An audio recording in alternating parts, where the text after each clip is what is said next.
ನಮಸ್ಕಾರ, ಹೇಗಿದ್ದೀರಿ?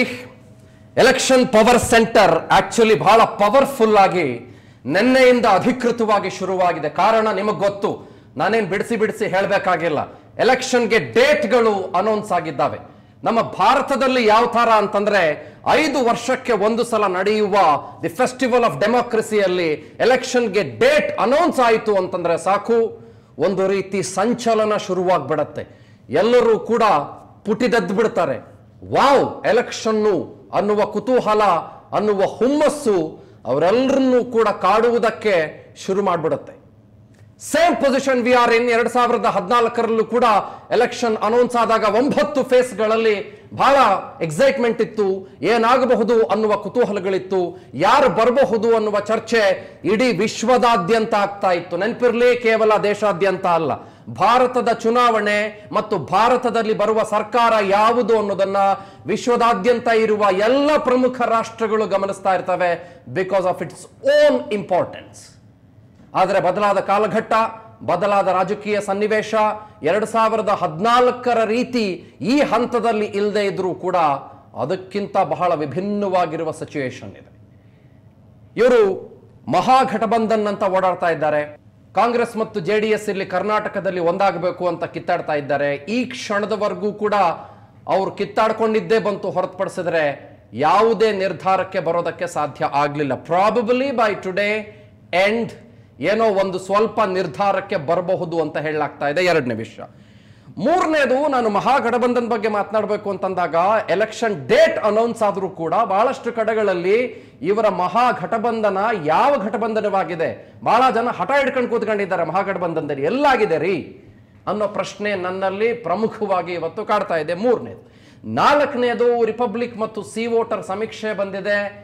ಬಿಜೆಪಿಗೆ ಮೋಸ್ಟ್ ಕ್ಲಿಯರ್ ಎಡ್ಜ್ ಅಂತ ಇಲ್ಲ ಅಂತಂದ್ರೂ ಕೂಡ quite difficult to beat the NDA alliance ಅನ್ನೋದು ಅತ್ಯಂತ ಸುಸ್ಪಷ್ಟವಾಗಿ ಉಲ್ಲೇಖ ಮಾಡಲಾಗಿದೆ. 5ನೇದು, ನ್ಯಾಷನಲ್ ಅಪ್ರೂವಲ್ ಅಥಾರಿಟಿ ಮತ್ತು ಬೇರೆ ಇವರೆಲ್ಲ ಏಜೆನ್ಸಿಗಳು ತಿಂಗಳು ಕಳೆದಂತೆ, ವಾರ ಕಳೆದಂತೆ, ದಿನ ಕಳೆದಂತೆ ಈ NDA ಸರ್ಕಾರದ ಪಾಪ್ಯುಲಾರಿಟಿ ಬಗ್ಗೆ ಚರ್ಚೆಗಳನ್ನು ಮಾಡ್ತಾ ಇದ್ದಾರೆ. ಏರ್ ಸರ್ಜಿಕಲ್ ಸ್ಟ್ರೈಕ್ ಗಿಂತ ಮುಂಚೆ ಇದ್ದ ಸಮೀಕ್ಷೆಗೂ ಈಗಿನ ಸಮೀಕ್ಷೆಗೂ ಹೋಲಿಕೆ ಮಾಡಿ ನೋಡಿದಾಗ ಮೋದಿ ಅವರ popularity almost shot up to 60 to 66% ಅಂತ ಉಲ್ಲೇಖ ಮಾಡ್ತಾ ಇದ್ದಾರೆ. ಇವೆಲ್ಲದರ ನಡುವೆ ನಾವು ಕೂತಿದ್ದೀವಿ. 2 ಹಂತಗಳಲ್ಲಿ ಕರ್ನಾಟಕದಲ್ಲಿ ಚುನಾವಣೆ 18 ಮತ್ತು 23, ಗುರುವಾರ ಮತ್ತು ಮಂಗಳವಾರ. Where are we heading towards? ಎಲ್ಲಿಗೆ ನಾವು ಸಾಗ್ತಾ ಇದ್ದೀವಿ? ಇನ್ನೊಂದು ಹಂತದ ಚುನಾವಣೆಗಳ ಬಗ್ಗೆ ಇವರು ಆಲೋಚನೆ ಮಾಡ್ತಾ ಇದ್ದಾರೆ. ನನಗೆ ಒಂದು ಸ್ವಲ್ಪ ಇದರಲ್ಲಿ ಭಿನ್ನಾಭಿಪ್ರಾಯ ಅಂತ ಹೇಳಕ್ಕಾಗೋದಿಲ್ಲ, because I have to respect our election commission. However 28 ಕ್ಷೇತ್ರಗಳಿರುವ ಕರ್ನಾಟಕದಲ್ಲಿ 2 ಹಂತ, 39 ಕ್ಷೇತ್ರಗಳಿರುವ ತಮಿಳುನಾಡಿನಲ್ಲಿ ಒಂದೇ ಹಂತದ ಚುನಾವಣೆ. ಇನ್ನು ಮಹಾರಾಷ್ಟ್ರದಲ್ಲಿ ಆಲ್ಮೋಸ್ಟ್ ಅಪ್ ಟು 40, ಅಲ್ಲಿ ಸುಮಾರು ಹಂತದ ಚುನಾವಣೆ. ಮತ್ತೊಂದು ಕಡೆ ಎಲ್ಲೋ ಅದಕ್ಕಿಂತ ಕಡಿಮೆ ಇರೋ ಕಡೆ, ವೆಸ್ಟ್ ಬೆಂಗಾಲ್ ಅಂತ ಕಡೆಗಳಲ್ಲಿ 4-5-7 ಹಂತದ ಚುನಾವಣೆ ಬಗ್ಗೆ ಪ್ರಸ್ತಾಪ.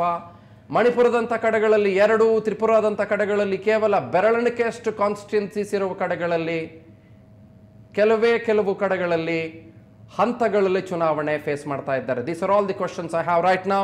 Let me begin with the debate. ಶುರು ಮಾಡೋಣ ಈ ಚರ್ಚೆಯನ್ನು. ಇವಾಗ ನನ್ನ ಜೊತೆಗೆ 4 ಜನ ಇದ್ದಾರೆ. And before that I would like to welcome ನನ್ನ senior anchor, senior colleague Sabitha Shetty ಅವರನ್ನ. Welcome to you Sabitha. Thank you sir.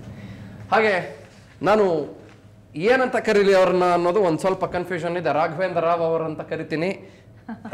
JDSನ ವಕ್ತಾರರು, ರಾಜಕೀಯ ಚಿಂತಕರು.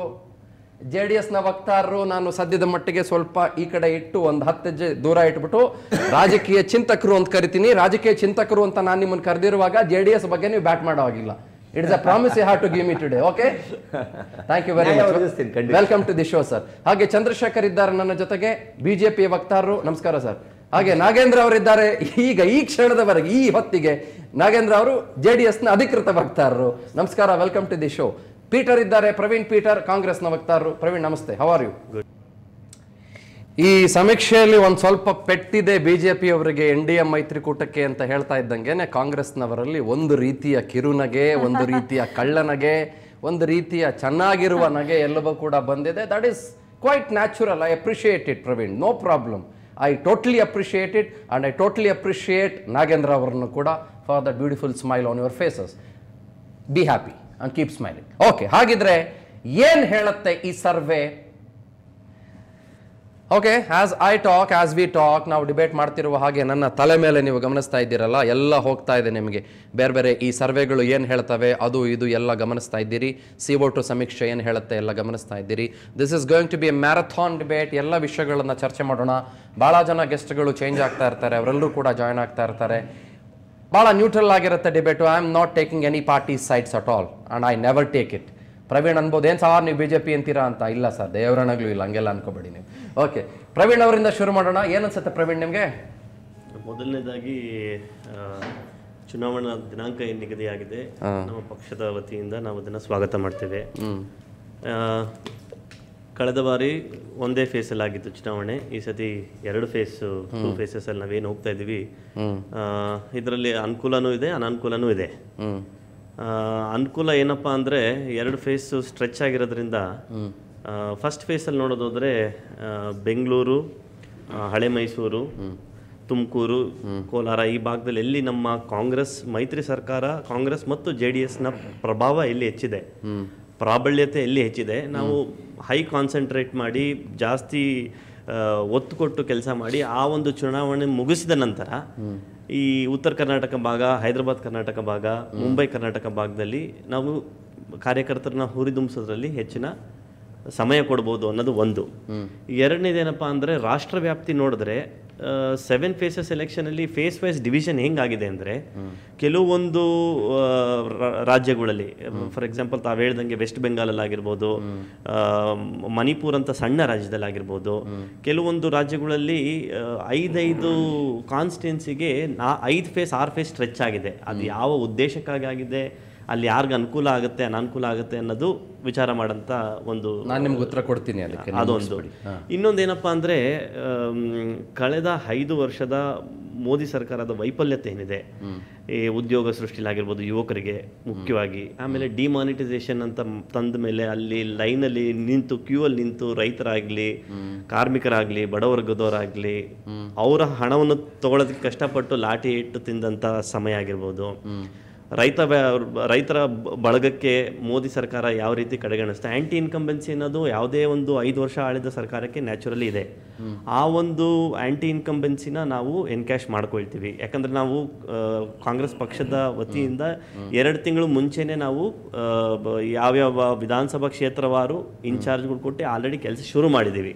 ಸೊ ನಮಗೆ ಈ ಒಂದು ಮೋದಿ ಸರ್ಕಾರದ ವೈಫಲ್ಯತೆಯನ್ನು ಎತ್ತಿ ಹಿಡಿದು ಕಾರ್ಯಕರ್ತರಲ್ಲಿ ಹುರಿದುಂಬಿಸಿ, ಇವಾಗ ಬೂತ್ ಮಟ್ಟದಲ್ಲಿ ನಾವು ಯಾವ ರೀತಿ ಪ್ರಿಪೇರ್ ಆಗಿದ್ದೀವಿ ಅದನ್ನ ನಾವು ಮುಂದಕ್ಕೆ ತಗೊಂಡೋಗಿ, ಯಾಕಂದ್ರೆ ಮೈತ್ರಿ ಸರ್ಕಾರದ ಕೊಡುಗೆ ಇವತ್ತು ರೈತರ ಸಾಲ ಮನ್ನಾ ಏನ್ ಮಾಡಿದೀವಿ, ರೈತರ ಪರವಾಗಿ ಏನು ಸರ್ಕಾರ ಇದೆ, ಆ ಒಂದು ಯಶಸ್ಸು. ಆಮೇಲೆ ಇಂದಿನ ಉಪಚುನಾವಣೆಗಳಲ್ಲಿ ಬಳ್ಳಾರಿ ಆಗಿರ್ಬೋದು, ಶಿವಮೊಗ್ಗ ಆಗಿರ್ಬೋದು, ನಮ್ಮ ಏನೋ ಒಂದು ಯಶಸ್ಸಿತ್ತು ಅದನ್ನೆಲ್ಲ ಮುಂದಕ್ಕೆ ತಗೊಂಡೋಗಿ ಜನರ ಮುಂದೆ ಇಟ್ಟು ಜನರಿಗೆ ಮನವರಿಕೆ ಮಾಡಿ, ಇವಾಗ ನೆನ್ನೆ ಸಿದ್ದರಾಮಯ್ಯ ಅವರು ನಮ್ಮ ಉಡುಪಿಲಿ ಒಂದು ಕಾರ್ಯಕರ್ತರಿಗೆ ಹುರಿದುಂಬಿಸೋ ಕೆಲಸ ಮಾಡಿದ್ದಾರೆ.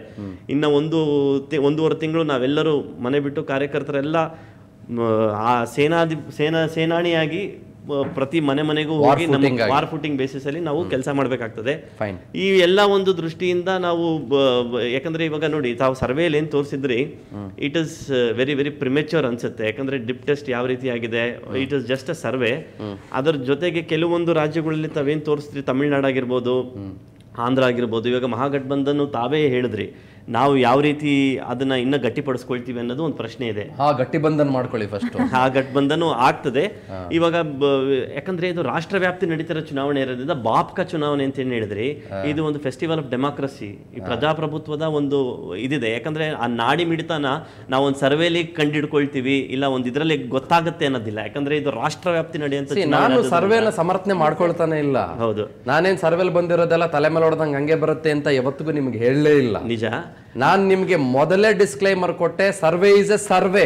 ಎಷ್ಟು ಸರ್ವೆಗಳು ಉಲ್ಟಾಗಿಲ್ಲ ಸರ್? ಹೌದು. ಎಷ್ಟು ಸರ್ವೆಗಳು ನೆಗೆಟಿವ್ ಬಂದಿದ್ದು ಪಾಸಿಟಿವ್ ಆಗಿಲ್ಲ, ಎಷ್ಟು ಸರ್ವೆಗಳು ಪಾಸಿಟಿವ್ ಬಂದಿದ್ದು ನೆಗೆಟಿವ್ ಆಗಿಲ್ಲ. ಬಟ್ ಇದು ಪಲ್ಸ್ ಆಫ್ ದಿ ಮತದಾರ ಪ್ರಭು ಏನಿದೆ ಅದನ್ನ ಒಂದು ಹಂತದಲ್ಲಿ ತೋರಿಸುತ್ತೆ ಅನ್ನುವುದನ್ನು ಕೂಡ ನೀವು ಅರ್ಥ ಮಾಡ್ಕೊಳ್ಬೇಕಾಗುತ್ತೆ. ಆಮೇಲೆ and how does a survey happen? 1,000 ಜನ ಸ್ಯಾಂಪ್ಲಿಂಗು, 5,000 ಜನ ಸ್ಯಾಂಪ್ಲಿಂಗು, ಆಮೇಲೆ ಜಾತಿವಾರು ಸ್ಯಾಂಪ್ಲಿಂಗು, ಹೆಣ್ಮಕ್ಳು ಎಷ್ಟು ಜನ, 18 ವರ್ಷ ಮೇಲ್ಪಟ್ಟವ್ರು ಎಷ್ಟು ಜನ, ಫಸ್ಟ್ ಟೈಮ್ ವೋಟರ್ಸ್ ಎಷ್ಟು ಜನ, ಆಮೇಲೆ 40 ವರ್ಷ ಮೇಲ್ಪಟ್ಟವ್ರು ಎಷ್ಟು ಜನ. It is all a sampling theory. So don't take survey two seriously. ಹೌದು, ರಾಷ್ಟ್ರವ್ಯಾಪ್ತಿ ಆಗ್ತಿರೋದ್ರಿಂದ ಇದು ನಾವು ಇತಿಹಾಸ ತೆಗೆದು ನೋಡಿದಾಗಲ ಚುನಾವಣೆ ಫಲಿತಾಂಶ ನೋಡಿದಾಗ ಏರ್ಪೇರು ಸಾಕಷ್ಟಾಗಿದೆ.